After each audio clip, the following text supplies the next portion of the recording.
السلام علیکم و رحمت الله و برکاته. تماشابینان گرامی و ارجمند، به برنامه خبری تحلیلی پیام نیوز خوش آمدید. شوکت محمد با شما هستم. نخست آغاز میکنیم از سرخط خبرها.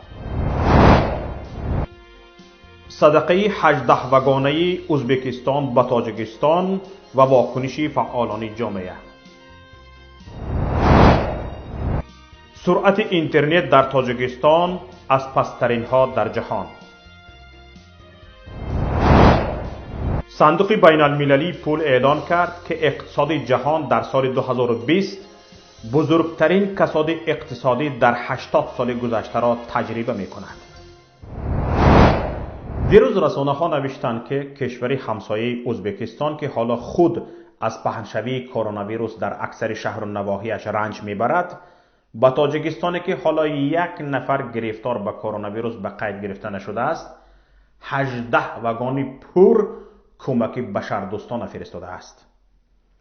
گفته شد که این کمک با دستور شخصی شوکت میرزیایف رئیس جمهوری ازبکستان فرستاده شده است. طور خبرگزاری از پولس با استناد از منبعش در حکومت تاجیکستان خبر داد باری وگان ها از 1000 تن آرد، واسطه های انتیسپتیکی و دیزینفکسیونی، خلعت های طبی، دستپوش و نقاب و پایافزار طبی، ریسپیراتورها و عینک های طبی عبارت بوده است. قطار با کمک بشردوستانه کشور همسایه را معاون سروزیر جمهوری عظیم ابراهیم و وزیر تندرستی نسیم عالمزاده پیشواز گرفتند.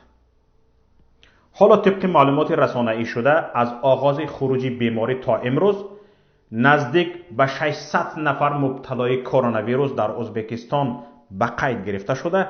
از این شمار 3 نفر فوت دیدند و 30 کس دیگر شفا یافتند. در همسایه کشور ازبکستان کرانتین اعلان شده است. نفرانی را که بیهوده کوچه میبرایند، بدون ضرورت در خیابان‌ها گشت و گذار میکنند، حکومت این کشور تنبیه میدهد و حتی جریمه نیز معین شده است. مردم به خاطر زیاد پهن شدن کرونا ویروس به خانه خود نیمه زندانی شده اند. اما در تاجیکستان چه؟ همه در کوچه و بازار، در رقص و بازی. در همین حال کشور ما که گرفتاری یک نفر را هم با کرونا ویروس به قید نگرفته است، از کشور همسایه شهروندانش به این ویروسی کشنده مبتلا شده صدقه میگیرد، به جای آنکه برعکس باشد. رئیس جمهوری تاجیکستان امامعلی رحمان هم دیروز 9 اپریل در حال زنگ زده نسبت صدقه رد بلا گفته فرستاده شوکت میرزیایف به رهبریت و مردم برادر ازبکستان برای کمک بشردوستانه به تاجیکستان که جهت پیشگیری پهنشوی کرونا ویروس نو رسانیده شد، عرض سپاس و تشکر کرد. ضمن صحبت تلفنی با اظهار خوشحالی امامعلی رحمان گفت که این کمک دوستانه عبارت از محصولات خوراکواری و لوازمات طبی در شرایط امروزه برای همه ما دشوار خیلی ضرور بوده، باز یک نشانه عنعنه‌ای دیرینه دستگیری یکدیگر است که خلقهای ما را با هم می پیوندند. اما این ابالکی به صدقه خوری عادت کرده که تا از افغانستان جنگ زده از صدقه گرفتن شرمش نمی آید، نگفت که کی همین خیل وقتی به مشکلی دچار شدن کشورهای همسایه دستی یاری دراز می کند. این وقت کی می آید؟ در شبکه‌های اجتماعی عده از ضیائیان و فعالان اجتماعی تاجیک از این صدقه‌گیری تاجیکستان خیلی ناموس کردند. به طور مثال عبدالقادر رستم، نویسنده نقطه سنج تاجیک، در صحیفه فیسبوکش نوشت که شما را نمیدانم، اگر من صلاحیت و وکالت داشتم در وضع کنونی نه یاری بشردوستانی ازبکستان را قبول میکردم نه از قزاقستان را. шуморо намедонам. Агар ман салоҳияту ваколат доштам, дар вазъи кунунӣ на ёрии башардӯстонаи Узбекистонро қабул мекардам, на аз Қазоқистонро. Ин ду кишвар бо коронавирус дасту панҷа нарм мекунанд. Карантина эълом кардаанд. бештари муассисаи корхонаҳояшон кор намекунад. аз захираи молию пулияшон ба мардумашон ёрӣ мерасонанд, ҳуқуқ пардохт мекунанд, лавозими тиббию дору мехаранд, дар ҳоле ки шукри худо қадами шуми коронавирус ба ватани мо нарасидааст. дасту поямон боз аст. заминҳои обию лалмӣ интизори кишоварзонанд. ва ин ҳама як тарафу таънои миннат як тараф. ман масалан ба ҷои наврӯзу бузкашӣ баргузор кардан ба ин пул орду рӯған мехаридам ва амр мекардам ба мардуми ниёзманд бидиҳанд ва на таънаи душман мешунидаму на миннати дӯстро мекашидам. насибҷон амонӣ, пажӯҳешгар ва рӯзноманигори машҳур ҳам гуфтаҳои абдуқодири рустамро тасдиқ карда навиштааст: мо фақат дар фикри ёрдам гирифтану ҳеҷ неки ба касе, ҳатто ба мардуми худамон ёрӣ диҳем. 100% дарди дили одамони баоро номусро гуфтед, абдуқодири азиз. мо фақат дар фикри ёрдам гирифтану ҳеҷ неки ба касе, ҳатто ба мардуми худамон ёрӣ диҳем. 2-3 рӯз пеш ҳукумати ноҳияи нусаи вилояти Бадахшони Афғонистон аз ҳукумати Тоҷикистон хоҳиш кард, ки табибони тоҷикистониеро, ки дар нусаи кор мекарданду баъди бозгашт ба Тоҷикистон дар карантин мондаанд, ба Афғонистон иҷозаи бозгашт диҳад. ҳукумати кишварамон ба ин дархости тоҷикони кишвари ҳамсоя чӣ посух дод намедонам, вале бархе аз мардумамон ба ин дархости ёрӣ дар фазои маҷозӣ вокунише нишон доданд, ки фикр мекунӣ онҳо одамияташонро комилан гум кардаанд. ба назар мерасад, ки мо ба хайр гирифтан одат кардаему, вале бо таассуф дар бештари маврид хайрунекӣ карданро фаромӯш кардаем. бо ин тарзи берӯӣ садақа дарёфт кардани ҳукумати Тоҷикистон ҳатто занонро низ бетараф намонд. мавҷуда соҳибназарова, фаъоли сиёсии тоҷик, мегӯяд: воқеан ҷои шарм аст ки ҳоли имрӯзаи Ӯзбекистонро дидаву дониста аз ин кишвар ёрии башардӯстона гирем. востаи ахбори умум дарак ёфтем, ки ҷумҳурии Қазоқистон ва ҷумҳурии Ӯзбекистон омодагии хешро барои расондани кӯмаки башардӯстона ба ҷумҳурии Тоҷикистон дар ин вазъияти бӯронӣ, ки ба сари тамоми мардуми ҷаҳон омадааст, изҳор намуданд.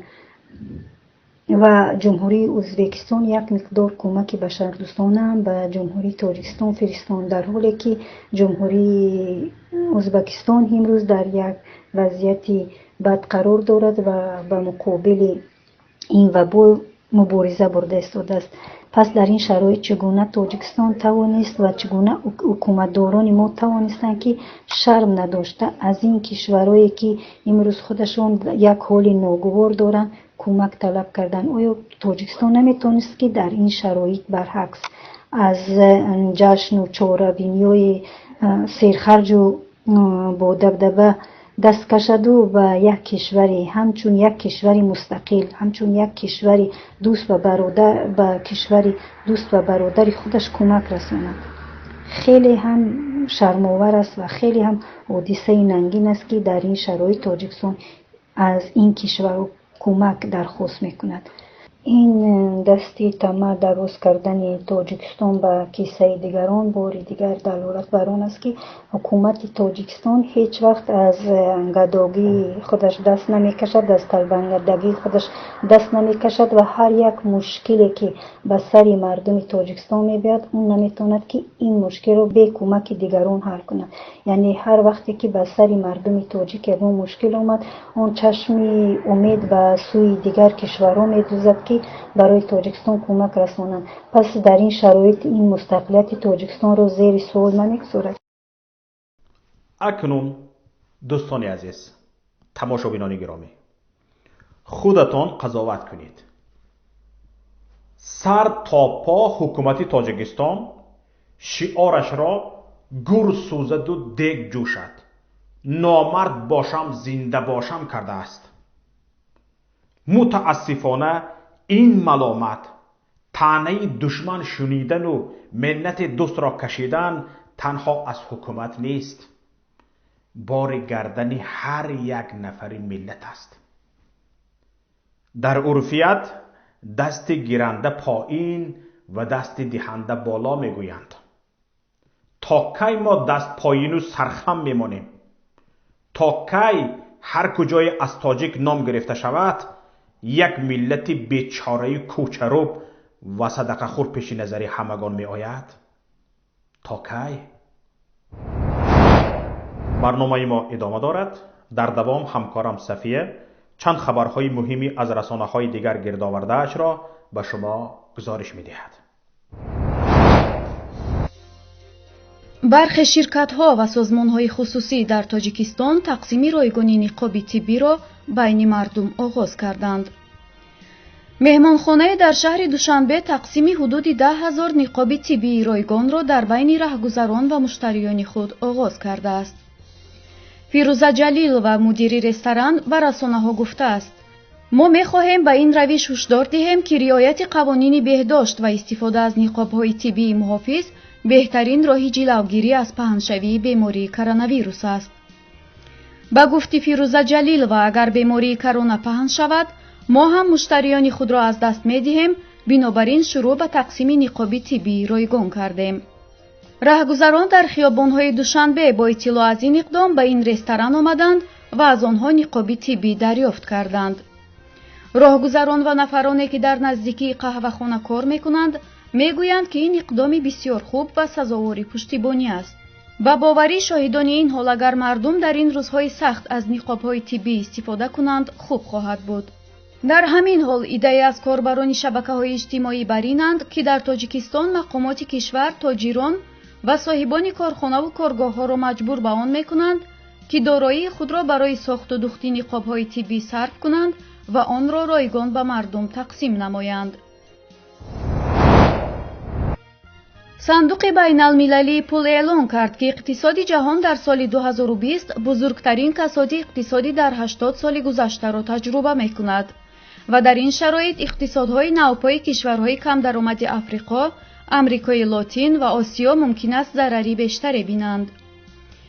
یورونیوز گزارش داد که کریستالینا گریگوریوا رئیس صندوق بین المللی پول روز پنجشنبه ضمن توضیح چشمانداز اقتصادی پیشبینی شده این نهاد بین المللی گفت: با در نظر گرفتن اینکه نصف کشورهای عضو این صندوق از 189 کشور درخواست کمک‌های مالی کردند، هیئت اداری صندوق بین المللی پول قصد دارند که مقدار کمک‌ها را از 50 به 100 میلیارد دلار برساند. گریگوریوا گفت که موافق پیشبینی صندوق اگر پیش پهنشوی کرونا ویروس در نیمه دوم سال 2020 گرفته شود، شاید اقتصاد جهان در سال 2021 کمی بهبود یابد. تردید و نگرانی‌ها درباره ادامه این وضعیت حتما سبب بدتر شدن وضع اقتصادی جهان می شود. رئیس صندوق بین المللی پول خاطر رسان کرد که اگر وضع اقتصادی جهان بدتر شود، این سازمان آماده است که از توان قرض دادن 1 تریلیون دلاری خود استفاده کند. کریستالینا گریگوریوا همچنین گفت صندوق بین المللی پول تلاش دارد که کشورهای ثروتمند را برای دیرتر گرفتن قرضهایشان از کشورهای فقیر قانع کند. گریگوریوا بیان کرد که موافق بررسی‌های این نهاد مالی، دولت‌ها در سراسر جهان برای پشت سر کردن رکود و بحران کرونا ویروس در سال 2020 تقریباً 8 تریلیون دلار خرج خواهند کرد که سنگین‌ترین و بزرگترین رکود و بحران اقتصادی است. با این حساب امسال و سالهای پیش رو برای اقتصاد تاجیکستان سالهای دشوار خواهند بود که مسئولیت پذیری جدی حکومت و تلاش چند برابری مقامات و همکاری مردم را طلب می‌کند. حکومت باید قرض‌ها و کمک‌هایی را که از نهادها و کشورهای جهان دریافت می‌کند واقعاً برای اداره این بحران و کمک به مردم صرف کند و از غارت و دزدی یا خرج آن برای گروهی خاص پیشگیری کند. همچنین به مورد از خرج بودجه و کمک‌ها به جشن‌های سرخرج دست کشیده به سوی جبران بحران روانه کند. سازمان سپید تست گلوبال ایندکس تاجیکستان را در رده‌بندی جدیدش از روی سرعت اینترنت موبیلی در جای 127 و از روی اینترنت ناقلی در زینه 101 قرار داده است. طبق رده‌بندی جدید سپید تست گلوبال ایندکس که بر اساس نشاندادهای ماه مارس تهیه شده است، سرعت اینترنت موبیلی در تاجیکستان از پسترین ها دانسته شده میان 141 کشور جهان در جای 127 قرار گرفته است. با وجود از پسترین ها دانسته شدن سرعت اینترنت موبیلی تاجیکستان در رده‌بندی قبلی این سازمان، کشور ما جای 133 را اشغال میکرد و این دفعه 6 زینه بالا رفته است. در گزارش سپید تست گلوبال ایندکس، سرعت اینترنت موبیلی تاجیکستان برای بارگیری 10.177 مگابیت در ثانیه و برای واردسازی 5.6 مگابیت در ثانیه ارزیابی شده است، در حالی که سرعت میانه اینترنت موبیلی در جهان 23.8 مگابیت و بلندترین 83.52 مگابیت ثانیه بهاگذاری شده است. این گزارش اینچنین اینترنت ناقلی را نیز فرا گرفته است و بر پایه آن تاجیکستان میان 176 کشور در زینه 101 قرار گرفته است. بر پایه گزارش در تاجیکستان بارگیری توسط اینترنت ناقلی 24.151 مگابیت در ثانیه و بارگذاری باشد 24.155 مگابیت در ثانیه را تشکیل می‌دهد. میان کشورهای اتحادیه دولت‌های مستقل روسیه در زینه 92، قزاقستان در جای 99، قرقیزستان 105 و ازبکستان 133 میباشند. در صدر جدول رده‌بندی از روی اینترنت موبیلی امارات متحده عرب، کره جنوبی و قطر جای گرفتند. سینگاپور، هنگ کنگ و رومانیا باشند از روی اینترنت ناقلی در 3 زینه اولی رده‌بندی قرار گرفتند. زینه آخری رده‌بندی را سودان و ونزوئلا صاحب شدند. مقام هنوز پست تاجیکستان در رده‌بندی مذکور در حالی است که امامعلی رحمان در یک جلسه ماه فوریه‌اش از سطح و صفت اینترنت در کشور انتقاد کرده، بر اساس قرار حکومت درباره وظیفه‌ها برای سال 2020 که 3 فوریه امضا کرد، خدمات علاقه را موظف کرد که سرعت و صفت اینترنت را بهبود بخشد. به اطلاع منبع، رئیس جمهوری تاجیکستان سرعت پست اینترنت را یکی از عامل‌های بازدارنده اقتصاد، تجارت، فرهنگ، معارف و سیاحی خوانده، مقامات را برای برطرف کردن این مشکل موظف نمود. اما کارشناسان بر این نظرند که با قیاس به کشورهای همسایه مثل قرقیزستان، تاجیکستان نیز شرایط بلند کردن سرعت اینترنت را دارد، ولی برای پیشگیری دسترسی مردم به معلومات‌های آلترناتیوی و آزاد، حکومت عمدن برای بلند شدن سرعت اینترنت در تاجیکستان مانع می شود. با همین برنامه امروزه ما به پایان خود رسید. بینندگان عزیز، خودتان و پیوندانتان را احتیاط کنید. از الله مهربان طلب و دعا دارم که یکایک شما را از سرایت این بیماری کشنده کرونا ویروس در پناه عصمتش نگه دارد. با ما باشید. تماس با ما توسط پیام رسان‌های واتساپ، وایبر، ایما و تلگرام با رقم 49 15 16 46 15 947. خیر، با امید دیدار در هفته دیگر. السلام علیکم و رحمت الله.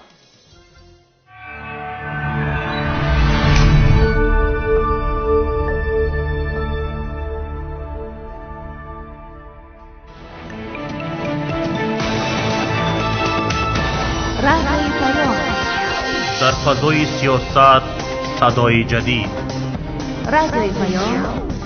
علم، فرهنگ، نوید. رادیوی پیام. مشورت، بحث، گفت و شنید. در تمام دنیا روی رسانه اینترنتی رادیو پیام .net